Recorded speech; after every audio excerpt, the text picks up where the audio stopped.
പാരമ്പര്യ രോഗമായിരുന്നു പ്രമേഹ രോഗം. ഇന്നിപ്പോൾ അത് ജീവിതശൈലി രോഗമായി മാറിയിരിക്കുന്നു. അതുകൊണ്ട് തന്നെ നമ്മൾ ചെറുപ്പത്തിലെ തൊട്ടായത് ഒരു 18-20 വയസ്സ് തൊട്ട് തന്നെ നമ്മൾ അവെയർ ആയിരിക്കണം അസുഖത്തെ പറ്റി. ഇപ്പം ഇതിൻ്റെയൊക്കെ മെയിൻ കാരണം അവരുടെ അമിതമായ വണ്ണം, എക്സസൈസ് ഇല്ലായ്മ, പിന്നെ ഭക്ഷണം, ഫാസ്റ്റ് ഫുഡുകൾ. ഇപ്പം പിന്നെ ചിലപ്പോൾ ഹാർട്ട് ഫെയിലിയർ ആയിട്ട് വരും, ഹാർട്ടിൻ്റെ പമ്പിങ്ങിനെ എഫക്റ്റ് ചെയ്യും. വെറും അറ്റാക്ക് മാത്രമല്ല, ഗ്രാജുവലായിട്ട് വരുമ്പോൾ ഹാർട്ടിൻ്റെ പമ്പിങ്ങിന് ചിലപ്പോൾ ഡയലേറ്റഡ് കാർഡിയം, അതായത് ഹാർട്ടിൻ്റെ ചേമ്പേഴ്സൊക്കെ കുറച്ച് ഡയലേറ്റഡ് ആകും, ശ്വാസമുട്ടായിട്ട് വരാം, ലങ്സിൽ ഫ്ലൂയിഡ് കെട്ടി പൾമണറി എഡീമ എന്ന് പറയും. ഇതൊക്കെ ഡയബറ്റീസിൽ ഇല്ലാത്ത കോംപ്ലിക്കേഷൻസ് ഒന്നുമില്ല.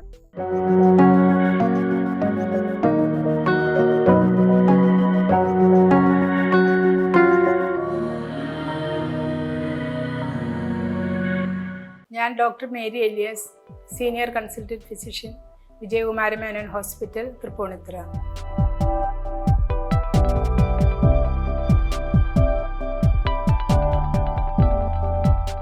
ഇന്ന് പ്രത്യേകമായി പറയാൻ ഉദ്ദേശിക്കുന്ന ടോപ്പിക്ക് പ്രമേഹ രോഗത്തെക്കുറിച്ചാണ്. പ്രത്യേകിച്ച് യുവജനങ്ങളിൽ ഇന്ന് വളരെ വേഗത്തിൽ വളർന്നുകൊണ്ടിരിക്കുന്ന പകർച്ചവ്യാധി പോലെയുള്ള ഒരു അസുഖമായി മാറിയിരിക്കുന്നു പ്രമേഹ രോഗം. പണ്ട് ഞങ്ങളൊക്കെ പഠിക്കുമ്പോൾ 40 വയസ്സിൽ മീതെയുള്ള ഒരു പേഷ്യൻ്റ് വന്നാൽ ഉടനെ അവർക്ക് ഷുഗർ നോക്കണമെന്ന് നിർബന്ധമാണ്. ഇന്ന് പക്ഷേ 18 വയസ്സും 20 വയസ്സും തൊട്ട് തന്നെ നമ്മൾ ഷുഗർ ചെക്ക് ചെയ്യേണ്ട ഒരവസ്ഥയാണ്. ഇതിനുള്ള പ്രധാനപ്പെട്ട കാരണങ്ങളെല്ലാം നമ്മുടെ ജീവിത രീതി മാറിക്കൊണ്ടിരിക്കുന്നു എന്നുള്ളത് തന്നെ.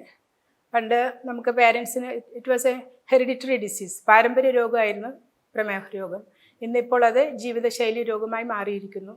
അതുകൊണ്ട് തന്നെ നമ്മൾ ചെറുപ്പത്തിലെ തൊട്ടായത് ഒരു 18-20 വയസ്സ് തൊട്ട് തന്നെ നമ്മൾ അവെയർ ആയിരിക്കണം അസുഖത്തെ പറ്റി, അതിനെപ്പറ്റി ചെക്ക് ചെയ്യുകയും വേണം. പ്രത്യേകിച്ച് മാതാപിതാക്കന്മാർക്ക് ഷുഗർ ഉണ്ടെങ്കിൽ മാതാപിതാക്കന്മാർക്ക് മാത്രമല്ല, അവരുടെ ഗ്രാൻഡ് പേരൻസും അല്ലെങ്കിൽ അമ്മയുടെ സൈഡിൽ അമ്മാവന്മാർക്ക്, അച്ഛൻ്റെ സൈഡിൽ അച്ഛൻ്റെ ബ്രദേഴ്സ് സിസ്റ്റേഴ്സ്, 2 ഫാമിലിയിലും ഷുഗർ ഉണ്ടെങ്കിൽ മക്കൾക്ക് വരാനുള്ള സാധ്യത 99% വരും.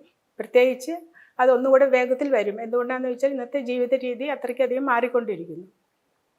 അപ്പോൾ പണ്ട് ഫാമിലി ഹിസ്റ്ററി ഉണ്ടെങ്കിൽ പോലും നമുക്കൊരു 40 വയസ്സ് കഴിഞ്ഞിട്ടേ നമുക്ക് നോക്കുള്ളൂ. ഇന്ന് പക്ഷേ ഫാമിലി ഹിസ്റ്ററി ഉണ്ടെങ്കിൽ 20 വയസ്സാകുമ്പോൾ തന്നെ ചെക്ക് ചെയ്യണം. ഫാസ്റ്റിംഗ് ഷുഗറും 3 മാസത്തെ ആവറേജ് എന്ന് പറഞ്ഞൊരു ടെസ്റ്റ് ഉണ്ട്, ഗ്ലൈക്കോസിലേറ്റഡ് ഹീമോഗ്ലോബിൻ, HbA1c. ഇത് രണ്ടും ചെയ്യുകയാണെങ്കിൽ നമുക്കൊരു ഐഡിയ കിട്ടും നമുക്ക് പിന്നീട് ഷുഗർ വരുമോ ഇല്ലയോ എന്നുള്ളത്. അപ്പോൾ ഫാസ്റ്റിംഗ് ഷുഗർ ഇപ്പോൾ 101 എന്ന് പറഞ്ഞാലും നമ്മളൊരു 3 മന്ത്സ് അല്ലെങ്കിൽ 6 മന്ത്സ് കൂടുമ്പോൾ ചെക്ക് ചെയ്തുകൊണ്ടിരുന്നാൽ നമുക്കറിയാം വേർ വി ആർ, എത്ര സമയം കൊണ്ട് നമുക്കൊരു ഷുഗർ കൂടും എന്നുള്ളൊരു ഐഡിയ നമുക്ക് കിട്ടും. അപ്പോൾ പണ്ട് ഈ യോഗ പ്രശ്നങ്ങളൊന്നും പിള്ളേർക്ക് ഇല്ലായിരുന്നു. ഇപ്പോൾ ഇതിൻ്റെയൊക്കെ മെയിൻ കാരണം അവരുടെ അമിതമായ വണ്ണം, എക്സസൈസ് ഇല്ലായ്മ, പിന്നെ ഭക്ഷണം, ഫാസ്റ്റ് ഫുഡുകൾ. പല പേഷ്യൻസ് ചിലപ്പോൾ വന്ന് പറയാറുണ്ട്, അമ്മമാർ വന്ന് പറയും വീട്ടിൽ ഭക്ഷണം ഉണ്ടാക്കി വെച്ചാലും മക്കളത് കഴിക്കാതെ പുറത്ത് പോയി ഭക്ഷണം കഴിക്കുന്നുണ്ട്. അപ്പോൾ അങ്ങനെ വരുമ്പോൾ വെയിറ്റ് കൂടുകയാണ്, ഒബീസിറ്റി. അതാണ് ഇന്നത്തെ മെയിൻ പ്രശ്നം. വണ്ണം കൂടുന്തോറും മടിയും കൂടുന്നു അതനുസരിച്ച്. അപ്പോൾ പിന്നെ എക്സസൈസ് ഇല്ല, ഒന്നുമില്ല പറഞ്ഞാൽ പിന്നെ ഇന്നത്തെ തലമുറ, പിന്നെ മാതാപിതാക്കന്മാർ പറഞ്ഞാൽ അത്രയ്ക്കൊന്നും അനുസരിക്കാൻ താല്പര്യമുള്ള മക്കളൊന്നുമല്ല. അപ്പോൾ അവർക്ക് അവരുടെ ഭക്ഷണ രീതികൾ, സ്നാക്സ്, ബാക്കി ഫാസ്റ്റ് ഫുഡുകൾ ഇഷ്ടം പോലെ ഓർഡർ ചെയ്യുക. സ്വിഗ്ഗി, എന്ത് വേണമെങ്കിലും ഇപ്പോൾ വിരൽത്തുമ്പിൽ കിട്ടുമല്ലോ, മൊബൈലിലൊന്ന് പ്രസ് ചെയ്ത് കഴിഞ്ഞാൽ ഉടനെ ഫുഡ് ഗേറ്റിൻ്റെ അവിടെ എത്തി. അപ്പോൾ ഇതൊക്കെ തന്നെയാണ് മെയിൻ കാരണങ്ങൾ ഇന്നത്തെ യുവതലമുറയ്ക്ക് അസുഖങ്ങൾ വരാൻ. പിന്നെ അവർക്ക് അതിനെപ്പറ്റി അറിഞ്ഞില്ലെങ്കിൽ അങ്ങേയറ്റം കോംപ്ലിക്കേഷൻസിലോട്ട് അവരുടെ ജീവിതം പോകുന്നുള്ളത് അവർക്ക് അറിയുന്നില്ല. ബിക്കോസ് പ്രമേഹ രോഗം എന്ന് പറഞ്ഞാൽ നമ്മുടെ തല തൊട്ട് കാലിൻ്റെ വിരൽത്തുമ്പിൻ്റെ അറ്റം വരെ എല്ലാ അവയവങ്ങളെയും പിടികൂടുന്ന ഒരു അസുഖമാണ്. ഒരു അവയവത്തെ പോലും അത് വെറുതെ വിടില്ല. സ്കിൻ തൊട്ട്, തലയിലാണെങ്കിൽ ഹെയർ ഫോൾ വരാം, തലയിൽ ഇൻഫെക്ഷൻസ് വരാം, സ്കാൽപ്പിൽ ഇൻഫെക്ഷൻസ് വരാം. പിന്നെ നമുക്ക് മെയിൻ ടാർഗറ്റ് ഓർഗൻസ് ഒക്കെ ഉണ്ട്. അതാണ് എല്ലാവരും എപ്പോഴും പറയുക, കണ്ണ്, ഹാർട്ട്, കിഡ്നി, പിന്നെ blood vessels, nerves. Main target organs ഹാർട്ടും കിഡ്നിയും കണ്ണുമാണ്. കണ്ണിനെ ബാധിക്കുന്നത് ഇപ്പോൾ ഗ്രാജുവലായിട്ട് എഫക്റ്റ് ചെയ്യണതുണ്ട്, പെട്ടെന്ന് എഫക്റ്റ് ചെയ്യണതുണ്ട്. ഇപ്പോൾ ഷുഗർ പെട്ടെന്ന് ഇപ്പം നമ്മുടെ ഒരു കൺട്രോൾ ഇല്ലാതെ ഒരാൾ പെട്ടെന്ന് അങ്ങ് ബ്ലഡ് ഷുഗർ, സ്വീറ്റ് ഐറ്റംസ് ഒത്തിരി കഴിച്ച് കഴിഞ്ഞാൽ ഷുഗർ പെട്ടെന്ന് 400-ഉം 300-ലേക്കൊക്കെ പോയി കഴിഞ്ഞാൽ അവരുടെ വിഷൻ എഫക്റ്റ്, പെട്ടെന്ന് അവർക്ക് വിഷൻ ഒരു ബ്ലറിങ്, ക്ലിയർ അല്ല എന്ന് തോന്നും. പിന്നെ നോക്കുമ്പോഴായിരിക്കും ഷുഗർ. അപ്പോൾ ഷുഗർ നോർമൽ ആകുമ്പോൾ തന്നെ വിഷൻ നോർമൽ ആകും. അതും ഒരു തരം. പിന്നെ ഗ്രാജുവലി ഷുഗർ കൂടിയിട്ട് ഇപ്പോൾ ഒരു 5 years 10 years ഡയബറ്റിക് പേഷ്യൻ്റ് ആണെങ്കിൽ അവരുടെ കണ്ണിലെ ബ്ലഡ് വെസൽസ്, നെർവ്സ്, ഇതിനെല്ലാം അതിൻ്റേതായ ചേഞ്ചസ് ഉണ്ടാകും. ചിലപ്പോൾ ബ്ലീഡിങ് ഉണ്ടാകും, ചിലപ്പോൾ ഹെമറേജസ് ഉണ്ടാകാം, പിന്നെ വേറെ ഡെപ്പോസിറ്റ്സ് എന്ന് പറയും, അതൊക്കെ റെറ്റിനയിലൊക്കെ ഉണ്ടാകും. അതൊന്നും പെട്ടെന്ന് വിഷൻ എഫക്റ്റ് ചെയ്യില്ല, പക്ഷേ ഗ്രാജുവലി വിഷൻ എഫക്റ്റ് ചെയ്യും. റെറ്റിനയിൽ ബ്ലീഡിങ് ഉണ്ടായിക്കഴിഞ്ഞാൽ സഡൻ ലോസ് ഓഫ് വിഷൻ, അല്ലെങ്കിൽ നെർവ്സിന് ഡാമേജ് വന്നാലും ചിലപ്പോൾ ഡബിൾ വിഷൻ, അങ്ങനെ പലതരം കോംപ്ലിക്കേഷൻസ് ഉണ്ടാകും. കിഡ്നിയുടെ ആണെങ്കിലും അത് നമ്മൾ ആദ്യമൊന്നും അറിയുന്നില്ല. കിഡ്നിയിൽ എന്തൊക്കെ ചേഞ്ചസ് ഉണ്ടായെങ്കിലും നമ്മൾ അറിയുമ്പോൾ it will be to late. അപ്പോൾ നമ്മൾ ഷുഗർ എന്ന് പറഞ്ഞാൽ നമ്മളതൊക്കെ മനസ്സിലാക്കിയിട്ട് വേണം നമ്മൾ കൺട്രോളിൽ പോകാൻ. പല പേഷ്യൻസിനും മരുന്ന് കഴിക്കാൻ പോലും താല്പര്യമില്ല. ഇപ്പോൾ നമ്മൾ ഷുഗറിലാണെങ്കിൽ ശരിക്കും നമ്മൾ പല സ്റ്റേജസ് പറയും. പ്രീ ഡയബറ്റിക്, ഡയബറ്റിസ് എന്ന് പറഞ്ഞിട്ട്. പ്രീ ഡയബറ്റിസ് എന്ന് പറഞ്ഞാൽ ഷുഗർ വരാനുള്ളൊരു സാധ്യതയുള്ള ഗ്രൂപ്പാണ്. അപ്പോൾ ആ ഗ്രൂപ്പിലാണ് മെയിൻലി ഇപ്പോൾ നമ്മൾ അവരെ നമുക്ക് വേഗം കണ്ടുപിടിക്കണമെങ്കിൽ ഫാമിലി ഹിസ്റ്ററി ഉള്ളവരൊക്കെ ഒരു 20 വയസ്സ് തൊട്ട് ടെസ്റ്റ് ചെയ്തിട്ടുണ്ടെങ്കിൽ ഇപ്പോൾ ഫാസ്റ്റിംഗ് ഷുഗർ 100, 101, 110, 105 ആ റേഞ്ചിൽ HbA1c ചിലപ്പോൾ നോർമലായിരിക്കാം, 5.6 ആയിരിക്കാം. എന്നാലും അവരുടെ ഫാസ്റ്റിംഗ് ഷുഗർ എബവ് 100 ആയതുകൊണ്ട് അവർക്ക് ഷുഗർ വരാനുള്ള സാധ്യതകളുണ്ട്. അപ്പോൾ ഫാമിലി ഹിസ്റ്ററി ഉള്ള ഒരു പിള്ളേരോ അല്ലെങ്കിൽ യൂത്തൊക്കെ ആണെങ്കിൽ അവരിടയ്ക്ക് ചെക്ക് ചെയ്യണം. ഇപ്പോൾ 100, 101, 105 ഒരു 6 മാസം കൂടുമ്പോൾ ഒരു ഫാസ്റ്റിംഗ് ഷുഗറും ഒരു HbA1c നോക്കിക്കഴിഞ്ഞാൽ അവർക്കത് അറിയാൻ പറ്റും. ഇപ്പോൾ കിഡ്നിയുടെ ആണെങ്കിൽ നമ്മൾ അറിയുന്നത് എങ്ങനെയാണെന്ന് വെച്ചാൽ ടെസ്റ്റ് ചെയ്താൽ മാത്രമേ നമുക്ക് കിഡ്നിയുടെ പ്രശ്നം അറിയാൻ പറ്റുള്ളൂ. അസുഖ ലക്ഷണങ്ങൾ വരുമ്പോൾ it will be to late. അപ്പോൾ ഒരു അതൊക്കെ പിന്നെ ഡയബറ്റിക്സ് നമുക്ക് വന്നു കഴിഞ്ഞിട്ട് ടെസ്റ്റ് ചെയ്യേണ്ട കാര്യങ്ങളാണ്. ഡയബറ്റിക് പേഷ്യൻ്റ് ചെക്ക് ചെയ്യുക എന്നുള്ളതാണ്. Once in 6 months kidney function, urea creatinine, പിന്നെ യൂറിൻ, പിന്നെ അതൊക്കെ നിങ്ങൾ നിങ്ങളുടെ ഡോക്ടറെ കാണുമ്പോൾ ഡോക്ടർ പറയും, അതനുസരിച്ച് ചെക്കപ്പ് ചെയ്യും. പിന്നെ അതുപോലെ തന്നെ ഹാർട്ടിൻ്റെ ഇപ്പോൾ നമുക്ക് ചെസ്റ്റ് പെയിനൊക്കെ വരിക എന്ന് പറഞ്ഞാൽ എപ്പോഴും വരുന്ന കാര്യമല്ല. പെട്ടെന്ന് അറ്റാക്ക് വരും. പിന്നെ ഷുഗർ ഒത്തിരി കൂടുതലാണെങ്കിൽ സൈലൻ്റ് അറ്റാക്ക് വരും. അപ്പോൾ നമുക്കൊന്നും അറിയില്ല. പെട്ടെന്ന് പേഷ്യൻ്റ് ചിലപ്പോൾ സ്വെറ്റിംഗ് ആയിരിക്കുമ്പോൾ ശ്വാസം മുട്ട് പോലെ തോന്നും. ഡയബറ്റിക് പേഷ്യൻ്റ് നോക്കും, അല്ലെങ്കിൽ സഡൻ ഡെത്ത്. ഇതൊക്കെ മെയിൻ പ്രസൻറ്റേഷൻസ് ആണ് ഹാർട്ടിൻ്റെ. അപ്പോൾ ഹാർട്ടിൻ്റെ നമുക്ക് മുൻകൂട്ടി ഒരു സിംറ്റം ഇല്ല. ഓൺലി തിങ് ഡയബറ്റിക് പേഷ്യൻ്റ് ആണെങ്കിൽ അറ്റാക്ക് വരാതിരിക്കാൻ നമ്മൾ എന്തൊക്കെ ശ്രദ്ധിക്കണം എന്നുള്ളതാണ്. അത് ഫസ്റ്റ് തിങ് എപ്പോഴും ഷുഗർ കൺട്രോളിൽ പോകുക എന്നുള്ളത്. അപ്പം പിന്നെ ചിലപ്പോൾ ഹാർട്ട് ഫെയിലിയർ ആയിട്ട് വരും. ഹാർട്ടിൻ്റെ പമ്പിങ്ങിനെ എഫക്റ്റ് ചെയ്യും. വെറും അറ്റാക്ക് മാത്രമല്ല, ഗ്രാജുവലായിട്ട് വരുമ്പോൾ ഹാർട്ടിൻ്റെ പമ്പിങ്ങിന് ചിലപ്പോൾ ഡയലേറ്റഡ് കാർഡിയം, അതായത് ഹാർട്ടിൻ്റെ ചേമ്പേഴ്സൊക്കെ കുറച്ച് ഡയലേറ്റഡ് ആകും. ശ്വാസമുട്ടായിട്ട് വരാം. ലങ്സിൽ ഫ്ലൂയിഡ് കെട്ടി പൾമണറി എഡീമ എന്ന് പറയും. ഇതൊക്കെ ഡയബറ്റീസിൽ ഇല്ലാത്ത കോംപ്ലിക്കേഷൻസ് ഒന്നുമില്ല. അതാണ് ഞാൻ ആദ്യം പറഞ്ഞത്. നമ്മുടെ തല തൊട്ട് വിരലിൻ്റെ അറ്റം വരെ എല്ലാ ഓർഗൻസ് ഇൻവോൾവ്. പിന്നെ മെയിനായിട്ട് നമ്മൾ പറയണതാണ് ഈ 3 ഓർഗൻ. പിന്നെ കാലിലത്തെ പറയുകയാണെങ്കിൽ കാലിൽ ബ്ലഡ് സർക്കുലേഷൻ കുറയും. എസ്പെഷ്യലി ഡയബറ്റിക്സ് നല്ലൊരു ശതമാനം സ്മോക്കിംഗ് ഉണ്ടാകും. അപ്പോൾ സ്മോക്കിങ്ങും ഡയബറ്റീസും കൂടി ആകുമ്പോൾ സർക്കുലേഷൻ ഒന്നും കൂടി കുറയും. അപ്പോൾ നമ്മൾ ഹാർട്ടിന് അറ്റാക്ക് പറഞ്ഞ പോലെ തന്നെയാണ് കാലിലേക്കുള്ള സർക്കുലേഷൻ കുറയുന്നു. കുറച്ച് നടന്നു കഴിയുമ്പോൾ അവർക്ക് വേദന, പിന്നെ അവർ നിൽക്കും. അപ്പോൾ വേദന മാറും, വീണ്ടും നടക്കും. അതിൻ്റെ കാരണം ഇതാണ്, സർക്കുലേഷൻ കുറയാന്നുള്ളത്. പിന്നെ കാലിൽ തന്നെ നെർവ്സിനെ ബാധിക്കും. അപ്പോൾ സെൻസേഷൻസ് കുറയും. ഇന്ന് എത്രയോ പേഷ്യൻസ് ആണെന്നറിയോ, ഷുഗർ ഇല്ലാത്ത പേഷ്യൻസ് നമ്മൾ അവരുടെ മെയിൻ കംപ്ലയിൻസ് ഇതായിരിക്കും. കാലിന് പുകച്ചിൽ ഡോക്ടറെ, കാലിന് മരവിപ്പ്. നമ്മൾ HbA1c നോക്കുമ്പോൾ അത് ചിലപ്പോൾ 6.1, 6.2, ഫാസ്റ്റിംഗ് ചിലപ്പോൾ 110. അപ്പോൾ ഒരു ഡയബറ്റിക് സ്റ്റേജിലേക്ക് എത്തിയിട്ടില്ല, പക്ഷേ still they have the complication. അതായത് പ്രീ ഡയബറ്റിക് ആണ് അവർ. അപ്പോൾ ആ ഒരു സ്റ്റേജിൽ അവർ ഡയറ്റ് കൺട്രോൾ ചെയ്തു, വ്യായാമം ചെയ്ത് കഴിഞ്ഞാൽ അവർക്ക് ആ പ്രീ ഡയബറ്റീസിന് നോൺ ഡയബറ്റിക് സ്റ്റേജിലേക്ക് മാറ്റാൻ പറ്റും. അതേസമയം ശ്രദ്ധിച്ചില്ലെങ്കിൽ ഡയബറ്റിക് സ്റ്റേജിലേക്ക് പോകും. ഇന്ന് ഒത്തിരി പേഷ്യൻസ് ഉണ്ട്, നല്ലൊരു ശതമാനം പേഷ്യൻസ് കോംപ്ലിക്കേഷൻസ് ആയിട്ട് പ്രസൻറ്റ് ചെയ്യും. അപ്പോഴേ അവർ അറിയുന്നുള്ളൂ അവർ ഡയബറ്റിക് ആണെന്ന്. അപ്പോൾ നമ്മൾ ചെക്ക് ചെയ്തുകൊണ്ടിരുന്ന ഗുണം എന്താണെന്ന് വെച്ചാൽ, പ്രത്യേകിച്ച് ചെക്ക് ചെയ്യേണ്ട ഗ്രൂപ്പുകാരാണ് ഫാമിലി ഹിസ്റ്ററി ഡയബറ്റീസ് അച്ഛനും അമ്മയ്ക്കുണ്ടെങ്കിൽ ഒരാൾക്കുണ്ടെങ്കിലും എന്താണെങ്കിലും ഷുഗർ നോക്കിക്കൊണ്ടിരിക്കണം. പിന്നെ നമ്മളുടെ ഇപ്പോൾ പറഞ്ഞ ജീവിത രീതികൾ, അമിതമായ വണ്ണം, എപ്പോഴും ഉറക്കം, എക്സസൈസ്, എപ്പോഴും ഈ മൊബൈലും ടി വിയും നോക്കിയിരിക്കുന്നു. അതൊക്കെ ഇന്നത്തെ യുവതലമുറയുടെ വലിയൊരു പ്രശ്നം തന്നെയാണ്. പക്ഷേ പിള്ളേരോട് പറഞ്ഞാൽ അത് മനസ്സിലാവില്ല. ചില ആൾക്കാർ പറയും ഇപ്പോഴല്ലേ മധുരം കഴിക്കാൻ പറ്റുള്ളൂ, വയസ്സായ മധുരം കഴിക്കാൻ പറ്റില്ലല്ലോ, അതുകൊണ്ട് ഇപ്പോൾ കഴിക്കാം. പിന്നെ കുറേ പേര് ഉപദേശിക്കാനുണ്ടാകും, ഇപ്പം മരുന്ന് കഴിച്ചാൽ കിഡ്നി പോകും, പിന്നെ മരുന്ന് നിർത്താൻ പറ്റില്ല, ഇങ്ങനെയൊക്കെയുള്ള തെറ്റായ ഉപദേശങ്ങൾ പലർക്കും കൊടുക്കും. അപ്പോൾ ചിലരൊക്കെ അത് കേൾക്കും. പക്ഷെ ഒരിക്കലും നമ്മളതൊന്നും ചെയ്യാൻ പാടില്ല.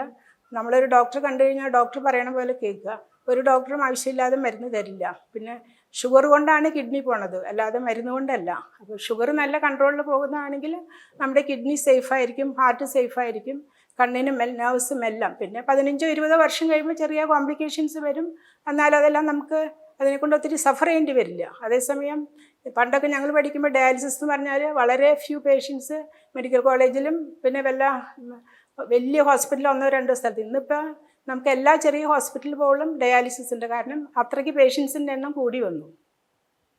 അതിൽ ഡയാലിസിസ് പേഷ്യൻ്റ് നല്ലൊരു ശതമാനം, ഒരു 80% ഡയബറ്റിക് നെഫ്രോപ്പതി, ഡയബറ്റീസ് കാരണം അവരുടെ കിഡ്നി ഡാമേജ് ആയതാണ്. ബാക്കിയുള്ളൊരു ചെറിയ ശതമാനത്തിന് മാത്രം ചിലപ്പോൾ പ്രഷർ കൊണ്ടായിരിക്കാം, അല്ലെങ്കിൽ കിഡ്നിയുടെ അസുഖം കൊണ്ടായിരിക്കാം. അതുപോലെ തന്നെയാണ് ഹാർട്ട് അറ്റാക്ക് യങ് ഏജിൽ വരുന്നത്. ഈ യങ്സ്റ്റേഴ്സിനോട് പറഞ്ഞാൽ അനുസരിപ്പിക്കാൻ വലിയ പാടാണ്. അപ്പോൾ അവർക്ക് അവരുടേതായ രീതിയാണ്. അവരുടെ ട്രൈഗ്ലിസറൈഡ്സ് ഒക്കെ ചിലപ്പോൾ നോക്കുമ്പോൾ 400-500 ഒക്കെ ആയിരിക്കും ഈ ഫാസ്റ്റ് ഫുഡെല്ലാം തിന്നു കഴിഞ്ഞിട്ട്. അപ്പോൾ അത് കാരണം അവരോടൊപ്പം എക്സസൈസ് ഇല്ലാണ്ട് ഇത്രയും കൊളസ്ട്രോളും കൊണ്ട് നടക്കുമ്പോൾ any time they can have attack. പിന്നെ യങ്സ്റ്റേഴ്സിൽ അറ്റാക്ക് വന്നു കഴിഞ്ഞാൽ it will be very serious. ഇപ്പോൾ ഒരു 70 വയസ്സായിട്ടുള്ള ആൾക്ക് അറ്റാക്ക് വന്നു കഴിഞ്ഞിട്ടുണ്ടെങ്കിൽ നമുക്ക് മരുന്ന് കൊടുത്ത് അത് രക്ഷപ്പെട്ടു പോരും. അതേസമയം ഒരു 30 വയസ്സായിട്ടുള്ള ഒരു അറ്റാക്ക് വന്നു കഴിഞ്ഞാൽ it will be massive attack. അതിൽ നിന്ന് രക്ഷപ്പെട്ടു പോരാന്ന് പറഞ്ഞാൽ വലിയ ബുദ്ധിമുട്ടാണ്. പിന്നെ റെഗുലർ ചെക്കപ്പ് ഉണ്ടെങ്കിൽ അറ്റ്ലീസ്റ്റ് നമുക്ക് ഇപ്പം എല്ലാ വർഷവും TMT, എക്കോ ഇതൊക്കെ ചെയ്ത് കഴിഞ്ഞാൽ നമുക്കറിയാൻ പറ്റും നമ്മുടെ ഹാർട്ടിന് അറ്റാക്ക് വരാനുള്ള TMT പോസിറ്റീവ് ആണോ, മരുന്ന് കഴിക്കണോ എന്നുള്ളതൊക്കെ. അതെ, മെയിൻ ഓർഗൻസ്, ടാർഗറ്റ് ഓർഗൻസ് എന്ന് പറയും. അതല്ലാതെ ശരീരത്തിൽ പിന്നെ നമുക്കുള്ളത് ഷുഗർ ഇൻവോൾവ് ചെയ്യുന്ന കാര്യങ്ങൾ ഇപ്പോൾ ബേസിക് ആയിട്ടുള്ളത് എന്താ വെച്ചാൽ, ഒരു പേഷ്യൻറ്റ് ഡയബറ്റിക് ആണെങ്കിൽ ആ പേഷ്യൻറ്റിന് എന്ത് അസുഖം വന്നാലും ഷുഗർ കൺട്രോൾ അല്ലെങ്കിൽ ആ അസുഖം കൂടും. ന്യൂമോണിയ, ഡയബറ്റീസിൻ്റെ കൂടെ ന്യൂമോണിയ വന്നാൽ ഇറ്റ് ഈസ് വെരി സീരിയസ്. കാരണം കൺട്രോൾ പേഷ്യൻറ്റിന് കുഴപ്പമൊന്നുമില്ല. അൺകൺട്രോൾ ഡയബറ്റിക് വിത്ത് ന്യൂമോണിയ വന്നു കഴിഞ്ഞിട്ടുണ്ടെങ്കിൽ ഇത് ഭയങ്കര സിവിയർ ആയിരിക്കും, സീരിയസും ആയിരിക്കും. അത്ര ചെറിയൊരു ശതമാനം രക്ഷപ്പെട്ടു വരും. കാരണം ഇപ്പോൾ ഹയർ ആൻറ്റിബയോട്ടിക്സ് ഒക്കെ ഉണ്ട്. പക്ഷേ മെജോറിറ്റി ചിലപ്പോൾ പ്രത്യേകിച്ച് ഓൾഡ് ഏജ് അവർ ഡെത്തിലേക്ക് പോകുന്നതായിരിക്കും നമ്മൾ കാണുന്നത്. പിന്നെ സ്കിൻ ഇൻഫെക്ഷൻസ് വളരെ കോമൺ ആണ്. അപ്പോൾ വിട്ടുമാറാതെയുള്ള സ്കിൻ ഇൻഫെക്ഷൻ, ലേഡീസിനാണെങ്കിൽ യൂറിനറി ഇൻഫെക്ഷൻ വിട്ടുമാറുകയില്ല ക്രോണിക്കായിട്ട്. അപ്പോൾ അതൊക്കെ ഷുഗർ കൺട്രോൾ അല്ലാതെ വരുന്നത് കൊണ്ടാണ്. പിന്നെ ജോയിൻസിന് എഫക്റ്റ് ചെയ്യും. ചിലപ്പോൾ ട്രിഗർ ഫിംഗർ എന്ന് പറയും, ഷോൾഡർ പെരിയാർത്രൈറ്റിസ്. ഇതൊക്കെ ഞാൻ പറഞ്ഞത് ഒന്നും സ്പെയർ ആകുന്നില്ല ഷുഗറിനെ കൊണ്ട്. എല്ലാ അവയവങ്ങൾക്കും അത് ബാധിക്കും. പിന്നെ നെർവ്സിന് ഇപ്പോൾ യൂഷ്വലി കാണുന്നത് കാലിലാണ്. പിന്നെ കയ്യിലും നെർവ്സിൻ്റെ എഫക്റ്റ് കൊണ്ട് വരാം, വിരലുകൾക്ക് വരാം. ഡയബറ്റിക് പേഷ്യൻസിന് ഫാമിലി ലൈഫ്, സെക്ഷൽ ലൈഫ് വളരെ ബുദ്ധിമുട്ടുണ്ടാക്കുന്ന ഒരു സംഭവമാണ്. പറയാൻ തന്നെ ആണുങ്ങൾക്ക് മടിയാണ്. കാരണം പ്രത്യേകിച്ച് ലേഡി ഡോക്ടേഴ്സിൻ്റെ അടുത്തൊക്കെ പറയാം. ചിലർക്ക് വന്ന് പറയും, വർഷങ്ങളായിട്ട് നമുക്ക് പരിചയമുള്ള ഡോക്ടറാണല്ലോ, അതുകൊണ്ട് അവരുടെ എല്ലാ കാര്യങ്ങളും പറയും. അവർക്ക് സെക്ഷൽ ലൈഫ് പറ്റുന്നില്ല, ഇറക്ഷൻ ആകുന്നില്ല, ഇറക്ടൈൽ ഡിസ്ഫങ്ഷൻ എന്ന് പറഞ്ഞാൽ it's A real problem for them. Because ചിലപ്പോൾ യങ്സ്റ്റേഴ്സ് ആയിരിക്കും, ഫീമെയിലിന് അത് ഭയങ്കര ഒരു ഡിസയർ ഉണ്ടാകാം. പക്ഷേ മെയിലിന് അത് ചെയ്യാൻ പറ്റുന്നില്ല എന്ന് വരുമ്പോൾ അവരുടെ ഫാമിലി ലൈഫിന് തന്നെ അത് ഒത്തിരി എഫക്റ്റ് ചെയ്യും. നാളൊരു പേഷ്യൻ്റ് എനിക്ക് വന്നിരുന്നു. വൈഫിന് കുഴപ്പമില്ല, പക്ഷെ അങ്ങേർക്ക് ഭയങ്കര പ്രശ്നം. എനിക്ക് പറ്റുന്നില്ല അങ്ങേര് കിടന്ന് വെച്ചു. അപ്പോൾ വൈഫ് പറഞ്ഞു വൈഫിന് ഒരു കുഴപ്പമില്ല, പക്ഷെ ഇങ്ങേർക്ക് പറ്റുന്നില്ല എന്നുകൊണ്ട് അയാൾ ഭയങ്കര കിടന്ന് വീട്ടിലെന്നും ബഹളം പ്രശ്നമാണ്. പക്ഷേ ഷുഗർ ഒട്ടും കൺട്രോൾ ചെയ്യില്ല. അതിൻ്റെ കൂടെ അങ്ങേര് ആൽക്കഹോളും കഴിക്കും. അപ്പോൾ ആൽക്കഹോളും ഇതുമാതിരി പ്രശ്നം ഉണ്ടാക്കാം. രണ്ടും കൂടി ആകുമ്പോൾ ഭയങ്കര ഇറക്ടൈൽ ഡിസ്ഫങ്ഷൻ വളരെ സിവിയറായിട്ട് തന്നെ വരും. പിന്നെ അതിനൊക്കെ മരുന്നെന്ന് പറഞ്ഞാൽ മരുന്നുണ്ട്, പക്ഷെ അതൊന്നും അത്രയ്ക്കൊന്നും അങ്ങോട്ട് ഇഫക്റ്റീവ് അല്ല. അപ്പോൾ ഇതൊക്കെ വരാതിരിക്കണമെങ്കിൽ നമ്മൾ കൺട്രോളിൽ പോയി കഴിഞ്ഞാൽ വലിയ പ്രശ്നങ്ങളൊന്നുമില്ല. ഇറക്ടൈൽ ഡിസ്ഫങ്ഷൻ ഉണ്ടെന്ന് പറഞ്ഞാൽ ഒരാൾക്ക് അതിൻ്റെ അർത്ഥം തന്നെ അയാളുടെ ബ്ലഡ് വെസൽസിൽ, മറ്റ് ഓർഗൻസിലേക്കുള്ള ബ്ലഡ് വെസൽസിലും ആ അസുഖത്തിൻ്റെ ലക്ഷണങ്ങൾ ഉണ്ടെന്നുള്ളതാണ്. അതായത് ഇപ്പോൾ അയാളുടെ ഹാർട്ടിലേക്ക് പോകുന്ന ബ്ലഡ് വെസൽസിൽ അതിലൊക്കെ ആ കട്ടി ഉണ്ടാകും, അയാൾക്ക് അറ്റാക്ക് വരാൻ സാധ്യതയുണ്ട്. ബിക്കോസ് അത്ര ഈ പെനിസിലേക്കുള്ള ബ്ലഡ് സർക്കുലേഷൻ കുറയാന്ന് പറഞ്ഞാൽ അത് വളരെ ചെറിയൊരു ആർട്ടറിയാണ്. അപ്പോൾ അതുപോലെ തന്നെയാണ് മറ്റ് മേജർ ആർട്ടറീസിലേക്കും ആ ബ്ലഡ് ഫ്ലോ കുറയും. നമ്മൾ എത്തിറോസ്ക്ലിയോസിസ് എന്നൊക്കെ പറയും. വാള്, അത് ആ ഭിത്തി ഉണ്ടല്ലോ, ആർട്ടറികളുടെ ഭിത്തി കട്ടി കൂടുമ്പോഴാണ് നമുക്ക് അറ്റാക്ക് വരാനും ബ്ലോക്ക് വരാനും ഒക്കെ ഉള്ളത്. ഇപ്പോൾ കാലിലത്തെ ആർട്ടറി ആണെങ്കിലും ഏത് ഓർഗനിലാണെങ്കിലും ഈ ആർട്ടറി തിക്നെസ്, ആർട്ടറിയുടെ വാള്, ഭിത്തി തിക്കാവുമ്പോൾ ലൂമൻ നാരോ ആവുന്നു. ആർട്ടറിയുടെ പാസേജിൽ നാരോ ആകുമ്പോൾ ബ്ലഡ് ഫ്ലോ കുറയും. അപ്പോഴാണ് ശരിക്കും ഇങ്ങനെയുള്ള ഓരോ കോംപ്ലിക്കേഷൻസ് വരുന്നത്. Meditales. Do like, share and subscribe to Meditales.